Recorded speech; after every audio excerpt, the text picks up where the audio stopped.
ನಮಸ್ಕಾರ ಫ್ರೆಂಡ್ಸ್, ಎಲ್ಲರೂ ಹೇಗಿದ್ದೀರಾ? ಸ್ಕಂದ ಕ್ರಿಯೇಟರ್ಸ್ಗೆ ಸ್ವಾಗತ. ಇವತ್ತು ಒಂದು ಹೆಲ್ತಿ ರೆಸಿಪಿನ ಮಾಡ್ಕೊತಾ ಇದ್ದೀವಿ. ಅದೇ ಬೀಟ್ರೂಟ್ ಗ್ರೇವಿ.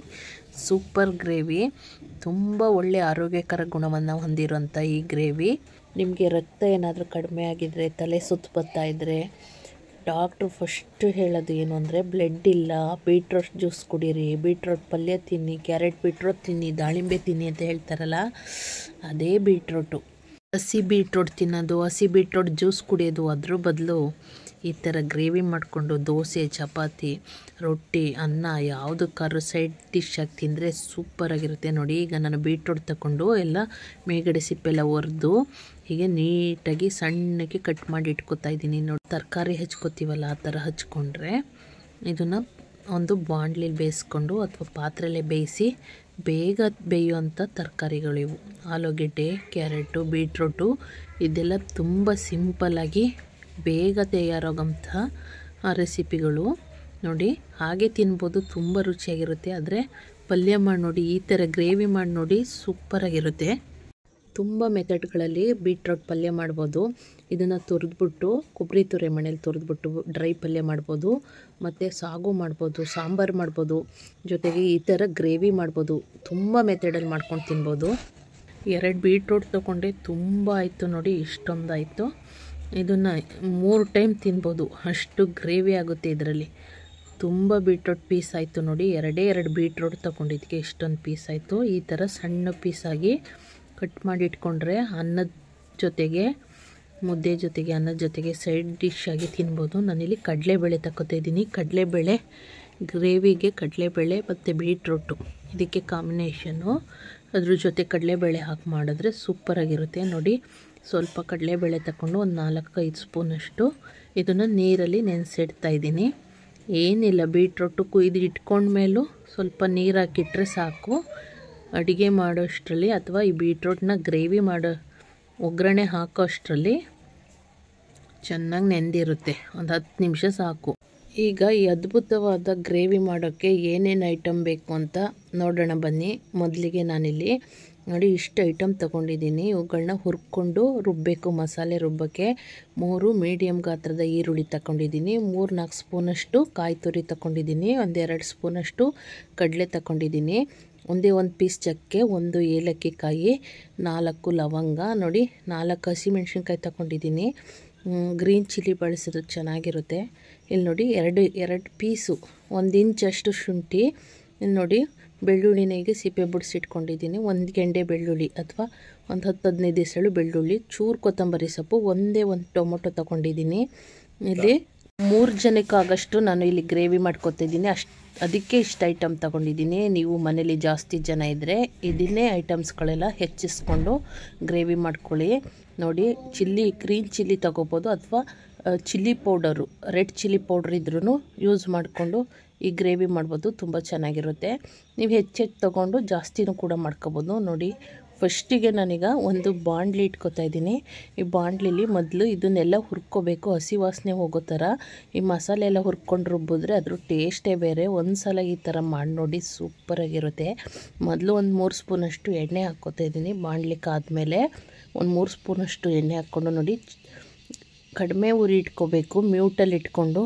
ಈಗ ನಾನು ಏಲಕ್ಕಿ ಕಾಯಿ, ಚಕ್ಕೆ, ಲವಂಗ ಎಲ್ಲ ಇತ್ತಲ್ಲ ಅದನ್ನೆಲ್ಲ ಒಂದೊಂದಾಗಿ ಬಾಣಲಿಗೆ ಸೇರಿಸ್ಕೊತಾ ಇದ್ದೀನಿ.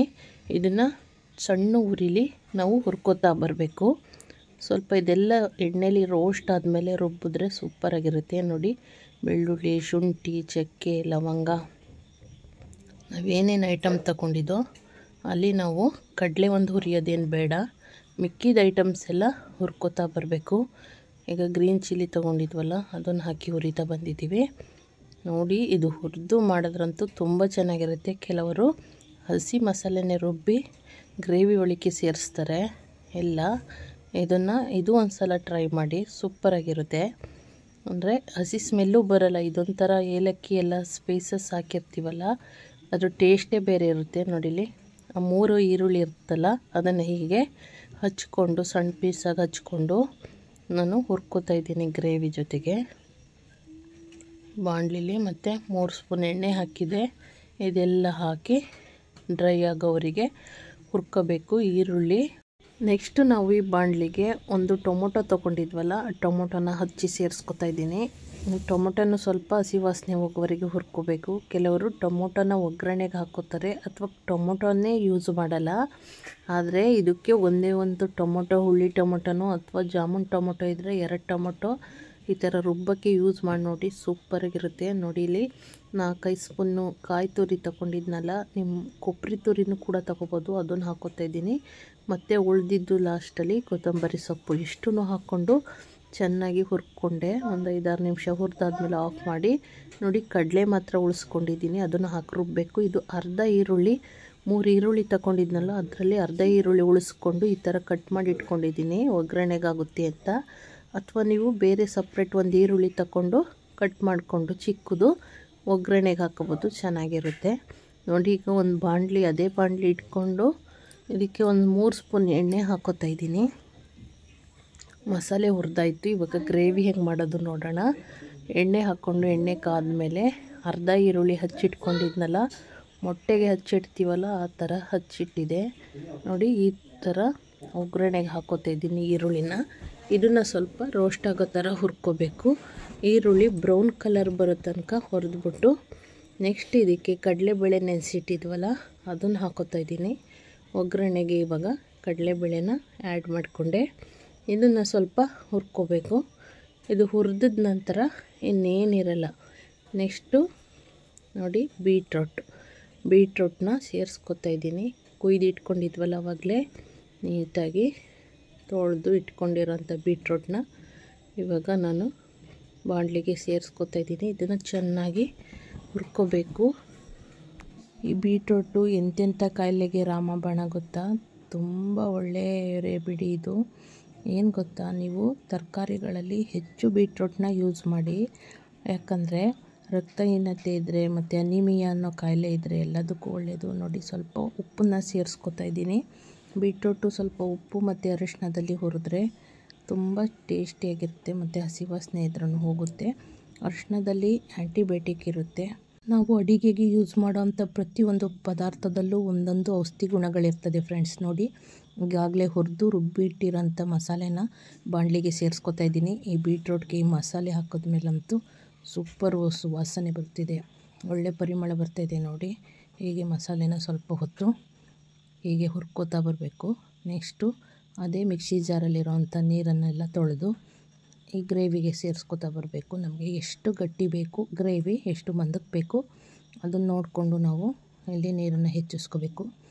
ಇದನ್ನೇ ಕೂಡ ಸಾಂಬಾರು ಅಳತೆಗೆ ನೀರು ಜಾಸ್ತಿ ಮಾಡಿಕೊಂಡು ತೆಳುಗೆ ಮಾಡಿಕೊಂಡ್ರೆ ಮುದ್ದೆ ರೈಸ್ಗೆಲ್ಲ ಇದನ್ನು ಊಟ ಮಾಡ್ಬೋದು. ಗ್ರೇವಿ ಥರ ಮಾಡಿಕೊಂಡ್ರೆ ಚಪಾತಿ, ರೊಟ್ಟಿ, ಇಡ್ಲಿ, ದೋಸೆ ಇದಕ್ಕೆ ಸೂಪರ್ ಕಾಂಬಿನೇಷನು. ಅಥವಾ ಸೈಡ್ ಡಿಶ್ ಆಗಿ ತಿನ್ಬೋದು, ತುಂಬ ಚೆನ್ನಾಗಿರುತ್ತೆ. ನೋಡಿ ಕುದಿ ಬಂದಾದಮೇಲೆ ನಾನು 1 ಸ್ಪೂನಷ್ಟು ಉಪ್ಪು ಹಾಕ್ತಾಯಿದ್ದೀನಿ. ನೋಡಿ ಬೆಂದಾದಮೇಲೆ ಮಸಾಲೆ ಎಲ್ಲ ಹಸಿ ವಾಸನೆ ಎಲ್ಲ ಹೋದ್ಮೇಲೆ ಗ್ರೇವಿ ಈ ಥರ ಗಟ್ಟಿ ಆಯಿತು, ಸೂಪರ್ ಆಯಿತು. ನೋಡಿ ಎಷ್ಟು ಚೆನ್ನಾಯಿತು. ಇಷ್ಟು ಗಟ್ಟಿ ಮಾಡ್ಕೊಂಡಿದ್ದೀನಿ. ದೋಸೆ ಮಾಡ್ಕೋಬೇಕು ಅಂತ ಈ ಗ್ರೇವಿನ ಮಾಡ್ಕೊಂಡಿದ್ದೆ, ಅದಕ್ಕೆ ಇಷ್ಟು ಸಾಕು ನನಗೆ ಗ್ರೇವಿ ಅಂದ್ಬಿಟ್ಟು ಇಷ್ಟು ಗಟ್ಟಿ ಮಾಡ್ಕೊಂಡಿದ್ದೀನಿ. ನೀವು ಹೇಗೆ ಬೇಕಾಗಿ ತೆಳುಗೆ ಬೇಕಾದ್ರೂ ಮಾಡ್ಕೋಬೋದು. ನೋಡಿ ಫ್ರೆಂಡ್ಸ್, ಇದಕ್ಕೆ ಎಂಥ ಕಾಂಬಿನೇಷನ್ ಆಗಿ ದೋಸೆ ಮಾಡ್ಕೊಂಡಿದ್ದೆ, ಸೂಪರಾಗಿತ್ತು ಮಾತ್ರ ಈ ಗ್ರೇವಿ ಮತ್ತು ದೋಸೆ ಕಾಂಬಿನೇಷನ್ನು. ನೀವು ಒಂದು ಸಲ ಮಾಡಿ, ಖಂಡಿತ ಮನೆಯವರೆಲ್ಲ ಇಷ್ಟಪಟ್ಟು ತಿಂತಾರೆ. ಮತ್ತು ನೀವು ಪದೇ ಪದೇ ಮಾಡ್ತೀರಾ ಈ ಗ್ರೇವಿನ.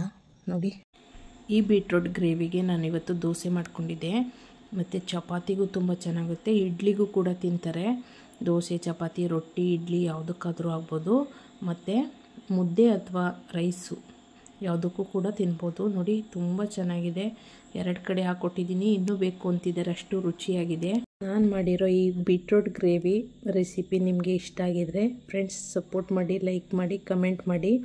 Thank you. ಎಲ್ರಿಗೂ ಶುಭವಾಗಲಿ. ಧನ್ಯವಾದಗಳು.